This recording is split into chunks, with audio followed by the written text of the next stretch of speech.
When we discovered this, Tyree, and I want you to preach this on your podcast. Wings may be torn, still I can fly above. Oh, yeah. Welcome back to Bible with the Bros. Over the last few episodes of The Weight Room, we've been exploring the different weights men carry. With Coach Cash, we discussed the internal weight of loss, the things that happen to us, the grief, the drama, the disappointments, and the pain. The things that can either push us away from God or pull us closer to Him. With Pastor Way, we discuss the divine weight of the call, the things God calls from us. The responsibility saying yes to an assignment that often feels bigger than our qualifications, our confidence, and our comfort. Today, we take another step deeper because if you stay faithful through the loss, and if you answer the call, eventually God will entrust something to your care. People, family, ministry, community, influence, responsibility, and that's where Moses finds himself. Today, we're exploring the external weight of responsibility, the things God entrusts to us to steward. Because sometimes the heaviest part of the assignment isn't the call itself, it's the people attached to it. Again, welcome back to Bible with the Bros, the Weight Room. Today, I got my brother, Minister Chris Hall. What's going on? From Life of Faith Church with us. Chris, this is your first time on the podcast, so before we jump into Moses, tell the people a little bit about yourself and some of the hats you wear or responsibilities in your life. Woo, how much time you got?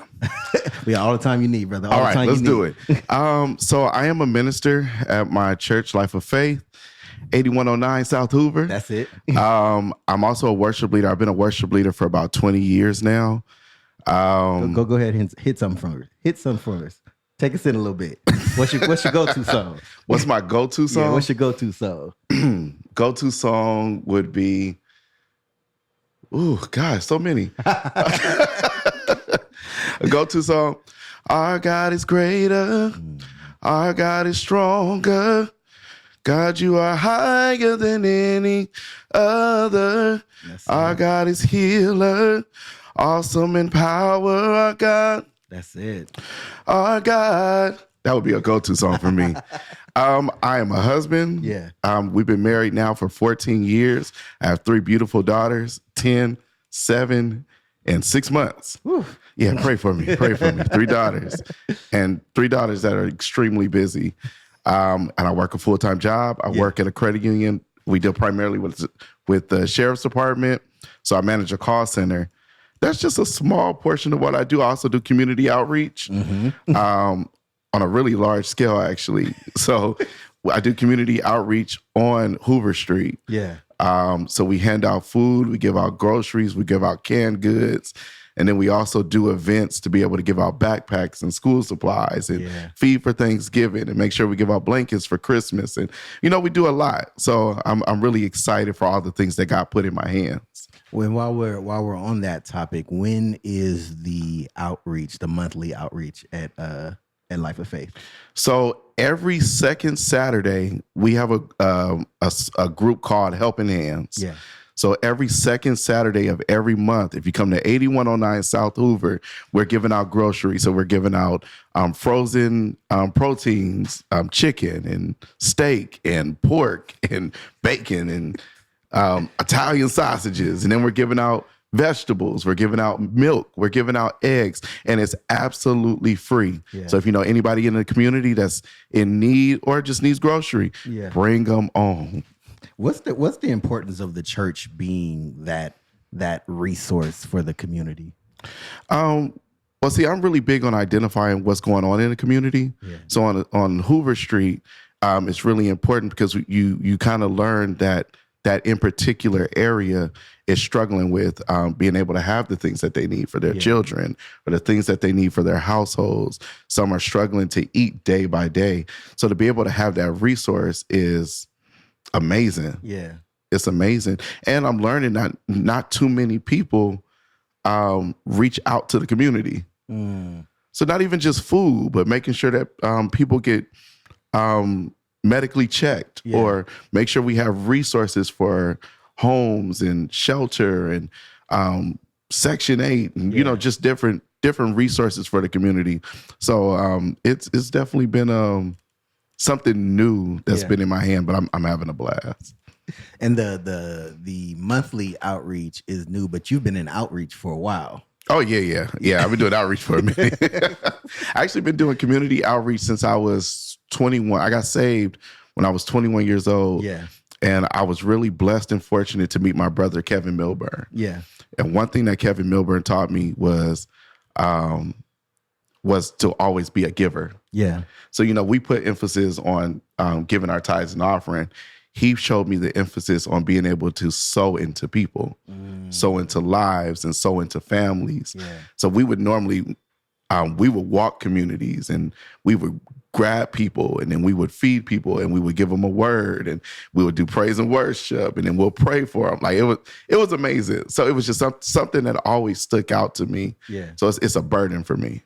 I love that. And I love that setup because you can naturally see that you have a heart for people. I appreciate it. Yeah. You have a heart for people, which sets this up perfectly because that's exactly what we're going to talk about when it comes to accepting the call, accepting the assignment, accepting the responsibility, the people aspect. Okay. That's connected to the call of being the hands and feet of Jesus. Yes, sir. Through the life of Moses. Let's start off with scripture, Exodus 3:10 through 12.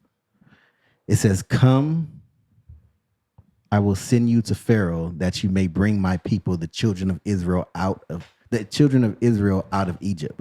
But Moses said to God, who am I that I should go to Pharaoh and bring the children of Israel out of Egypt?" Matter of fact, let me read that again. "Come, I will send you to Pharaoh that you may bring my people, the children of Israel out of Egypt.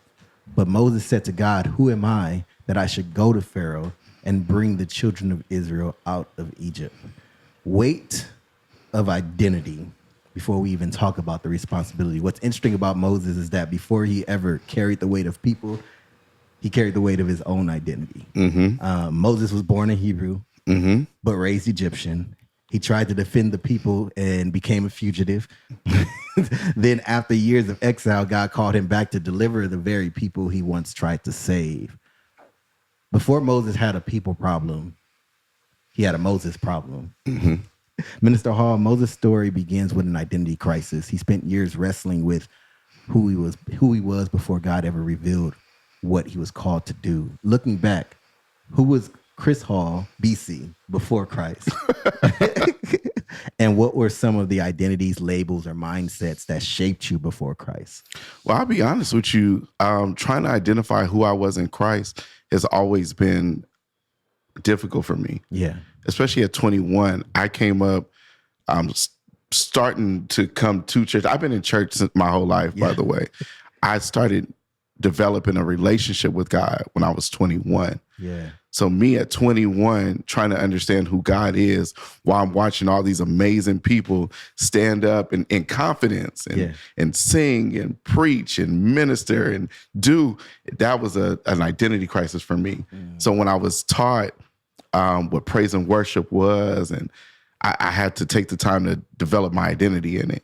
Because, when you start, and I think that's with anything, when you start something new, you start to mimic what you admire. Yep. Right?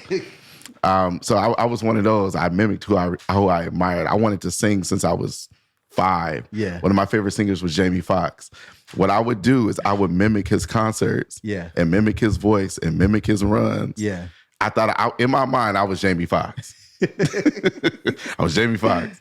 Then when I came up, then I thought I was Kevin Milburn. Then I thought I was Marvin Sapp. And then I thought I was William McDowell. And I thought I was William Murphy. It took me a minute to finally develop my identity in it. Yeah. And my identity was shaped in my vulnerability. So I had to shape my ministry in vulnerability. Yeah. So it's me being able to be honest and vulnerable with God to say, God, I really love you. God, I really adore you. God, you really do mean everything to me. Yeah. Every portion and every facet of my ministry, it comes from my vulnerability. Yeah. Being able to do outreach is out of vulnerability. Being able to minister the word is out of my vulnerability. Yeah. You get what I mean? Yeah. So I will say now in my 30s, whatever, 20s, no, in my 30s, whatever, I'm finally comfortable with who I am with God. And And it took me a minute to get there. But I know God loves me, and I know God responds to the vulnerable portion of me. Yeah. Yeah. Yeah. I love the fact that you said you found your identity in your vulnerability. Mm-hmm. It brings to attention the importance of having a relationship with God. Absolutely. Of course, when you're first starting your Christian walk, right? You're just trying to, you're mimicking people around you because you know this is what a relationship looks like to you at this moment, and then you grow into your own relationship. How say you're talking to someone who is just now accepting God and they're trying to figure out, like, how do I build that relationship with him? Like, how would you instruct them in a way that they would understand? I would tell them to understand what a relationship looks like. So the way I've always shaped my relationship with God, I'll be honest with you, was I had the understanding that I had to meet God. I had to encounter him. I had to date God, meaning I had to get to know him. I had to figure out what he liked, what he disliked, what made him angry, what made him happy. How do you do that? You read your word. I had to learn why he loves me to give me an understanding of why I love him. And not because of what he's done, but simply because of who he is, who God has been to me, and who God has been to my family, and who God has been in my church is why I love him so much. What I would tell somebody is develop a love with God. The Bible says, love the Lord your God with all your heart, all your mind, and all your soul. You can only do that with developing the relationship of it. Reading your Bible to get to know him. Seeking him, having conversation with him, praying. Taking time to fast, push everything aside. That way you have nothing but time alone with God. When I started off, I thought I was supposed to fast like every day. It's crazy. You know, when you get saved, you're like, man, I'm going for it. I went for it. I fasted every day, every week. When somebody told me they were down, I'm like, hey, well, let's fast. Let's get, bro, I was 105 pounds. Pushed the plates away. Listen, but I was holy. I'm telling you, I was hungry, man, but I was holy. I was holy and hungry. But it gave me a lot of time to spend with God. I spent so much time in my room just praying and seeking God and worshiping and reading my Bible, that it allowed me to understand if I want to get closer to God, I need to express to him the same love that he expressed to me. It'll probably never be on that scale, but I can give him what I have. You know what I mean? William McDowell wrote that song and he said, I give you all of me. That would, man. How that song go? I give you all of me. You just want me to sing. That's what it is. I give you all of me. But man, that's my heart's cry right now.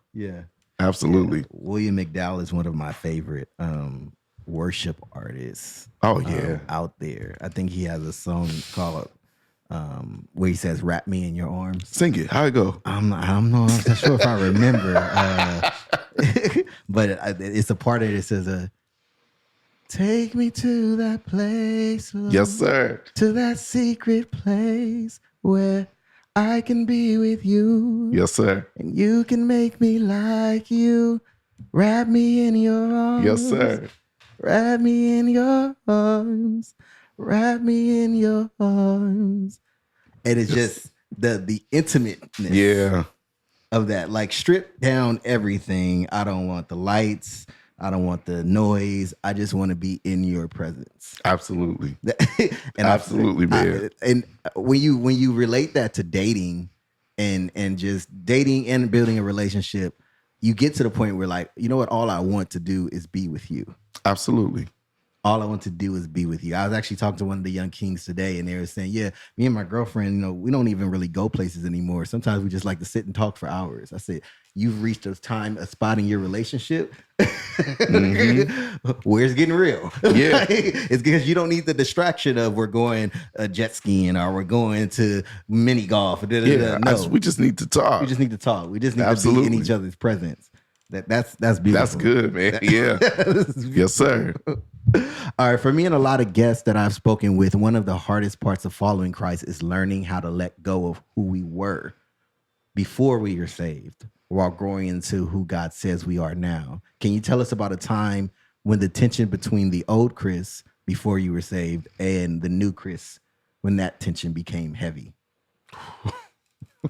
Good question. A time where the old Chris and the new Chris. Okay. I think for me, it was trying to separate who I was and who I am now. Yeah. You just have to know my family line. And I don't even know how to make that make sense. But if you knew who my family line was, Yeah. trying to separate from the old me, and the people I hung with and the things that I did to now trying to live a life that's filled with Christ, man, that was the most. Yeah. You know what I mean? And I feel like, and I say it all the time now, but I feel like it was a me versus me moment. Yeah. Where, God, I want to love you, but it's some stuff I don't want to get rid of.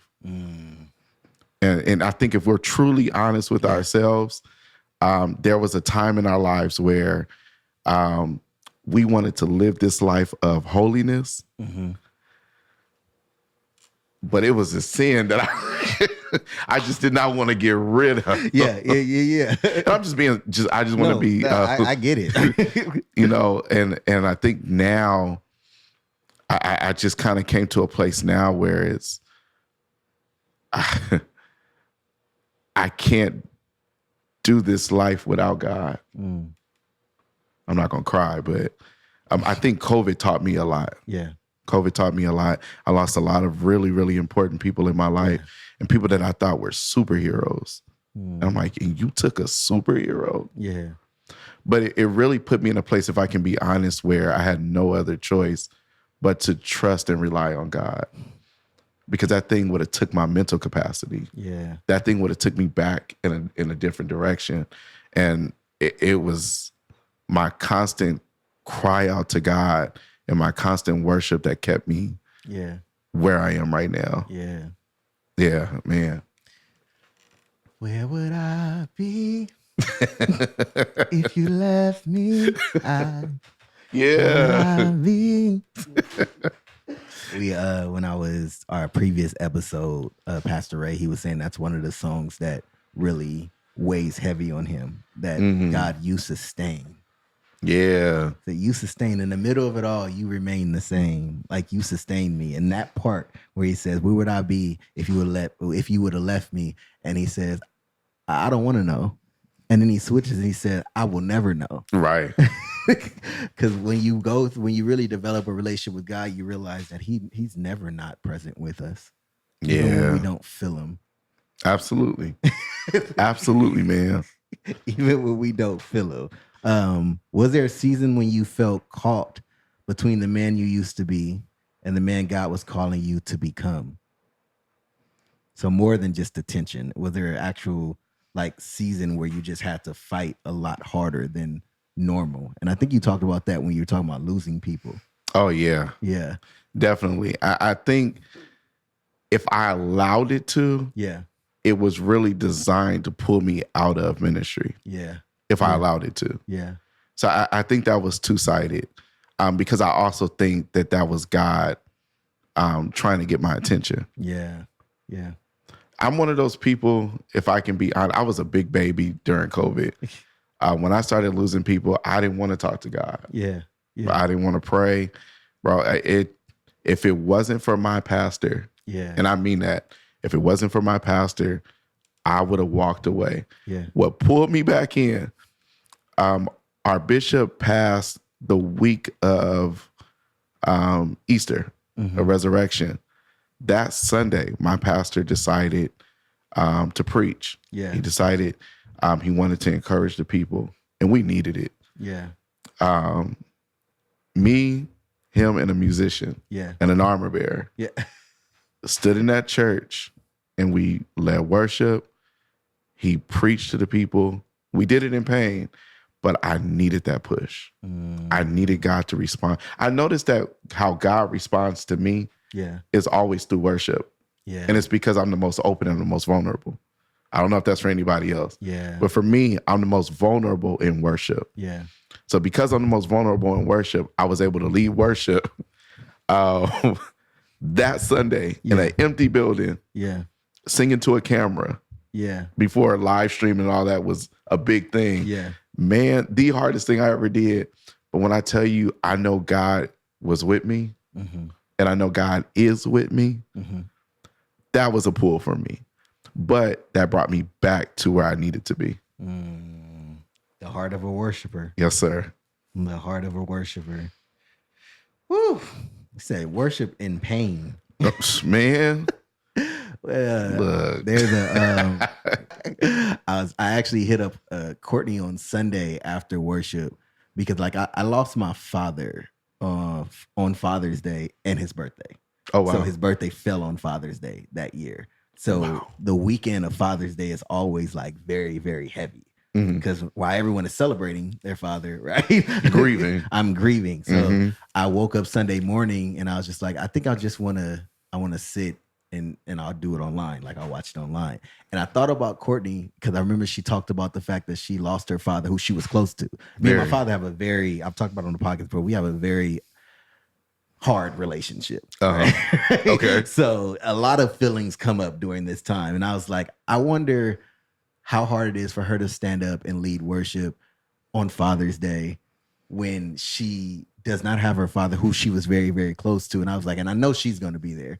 Yeah. So I pushed my way there and praised my way as much as I could. And then I hit her up afterwards and I was just like, the true sacrifice of praise you gave. And I told her, I said, I wasn't even going to come to church that Sunday. I was going to do it online because I wanted to sit. Yeah. And I told myself, you know what? No, but Courtney will be there. And she is carrying, not only is she going to be worshiping, she's going to be leading people into worship. Absolutely.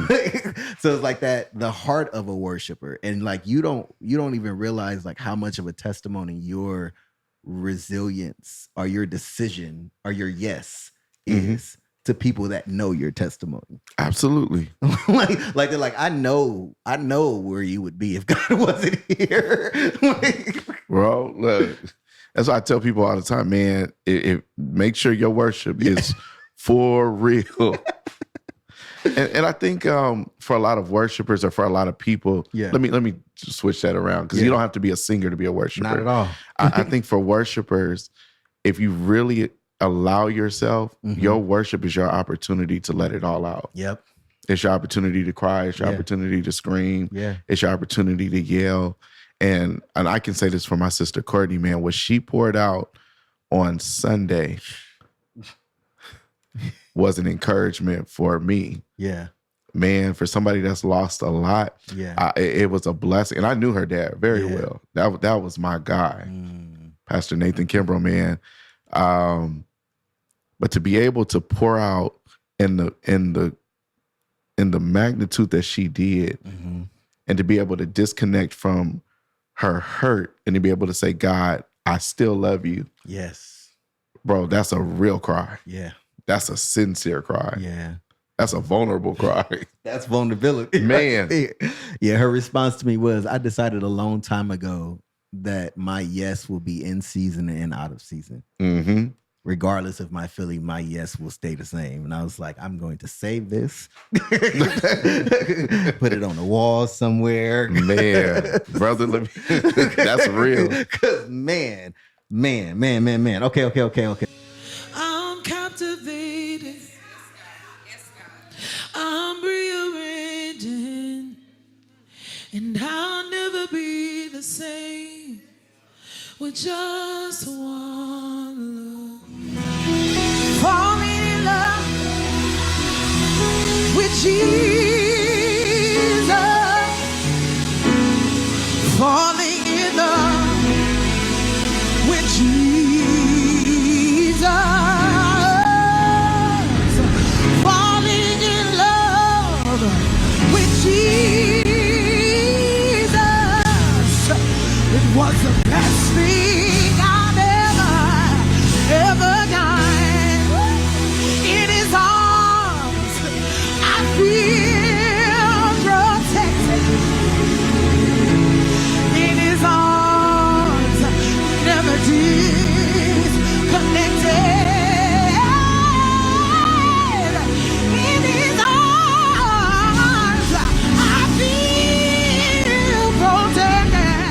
let's talk about the assignment, the call, and the responsibility.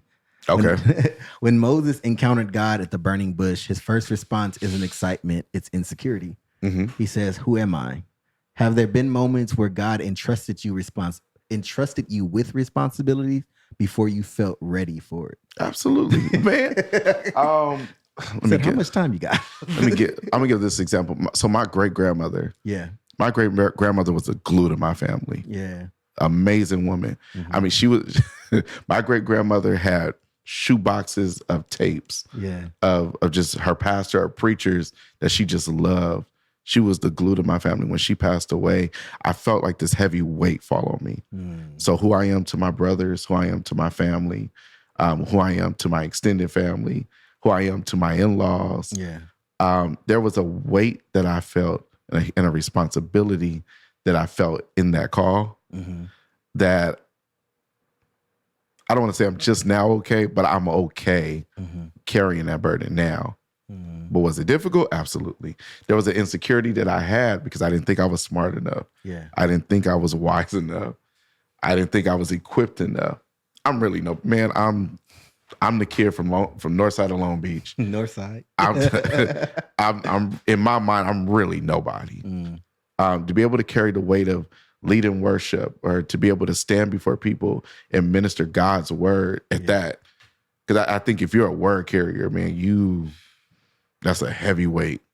That's a heavy weight. Yeah. Not just standing before the people and making sure what you're giving is accurate, but carrying that weight outside of the pulpit on your job. And when people see you, you're that minister, you're that person.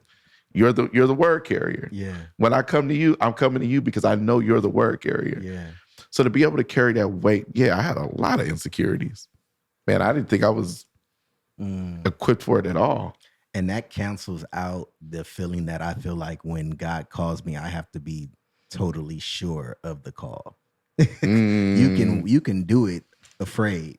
Absolutely. You can do it insecure, because we talked about this in the last episode too. When God calls you, he's going to call you with something that's greater than you, because he's going to do it through you. Absolutely. Like if it matches your capability, God wouldn't have to help you with it. Absolutely. I would even and this is my spiritual imagination. Yeah. But I would even say, even though God explained to Moses, I'm with you. Yeah. I'm sending Aaron to assist you. Mm-hmm.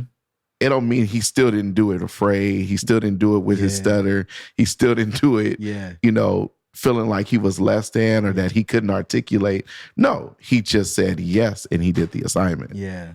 But it doesn't mean he wasn't afraid. Didn't mean he didn't still have that insecurity. Yeah. Absolutely. It's interesting whenever I'm in my prayer time and I bring those insecurities to God, or the lack to God. He never argues with me about them, but what he does is he reminds me who he is. Yes. He's like, and then in the fact of who I know him to be, not just who he is from what the mothers of the church have told me, or what my mom has told me, or what the elders have told me, but in your life, who have I been? Have you ever felt like like God has showed you all of that? Yeah. But when that assignment comes, you're like, man, I forgot. Yep. And I'm right back in the prayer closet. Like, Lord, I feel like it's me again. You busy? Like he's like, you must have forgot. Right. That's why I'm thankful for, and we'll get to this probably a little later, probably at the end, but rushing through. I'm thankful for the community that he's surrounded me around, that reminds me at times when I do forget. Yeah. That reminds me and lifts me up, even if they're doing it silently in their prayer time. Yeah. That I stay focused not on the people, but on the God that has called me to minister to the people. Yeah. Yeah. That's good. I like that. I like that. How did God help you grow into your responsibilities that initially felt bigger than you? He helped me build confidence while doing it. Every responsibility that I've gained, I didn't get to take time to practice. I just kind of did it on the go, if that makes sense. Yeah, you learn as you go. Absolutely. Yeah. I think even me becoming a worship leader, it wasn't because I wanted to be a worship leader. Yeah. It's because somebody wasn't available. Yep.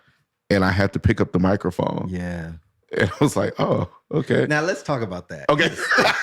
Let's talk about that, because that in itself comes with insecurities. Absolutely. Because I think just about every position I can think of, I've like mastered, I guess I would say. Mm-hmm. It has never been because I was chosen for that position. Mm-hmm. It was because no one was there. Mm-hmm. So I always fight with, and God chose me. Let's throw that in there. But I always fight with, am I the right person for the job, or was I just in the right place at the wrong time?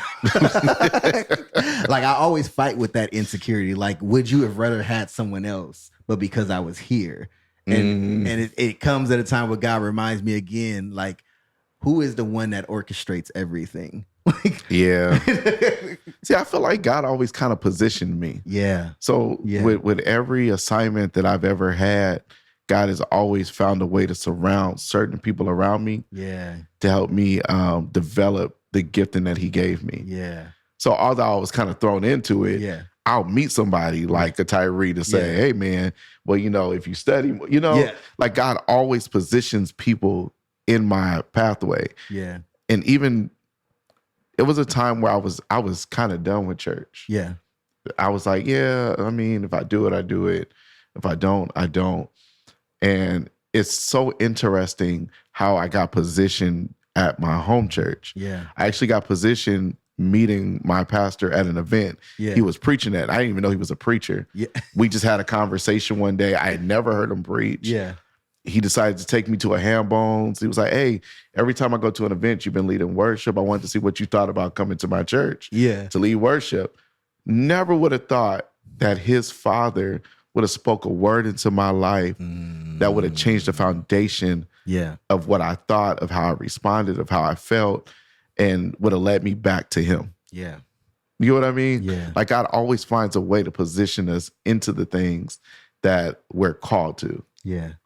So I don't think that I've ever been in the what'd you say, the right place at the wrong time? The right place at the wrong time. I just kind of was positioned in a place to fulfill the assignment. Yeah. Yeah. Crazy.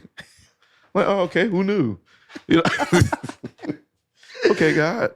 And I love how God placed the person there to pull out what He's already placed in you. Absolutely. Yeah. And it's like God is just, he's just so strategic. Yeah.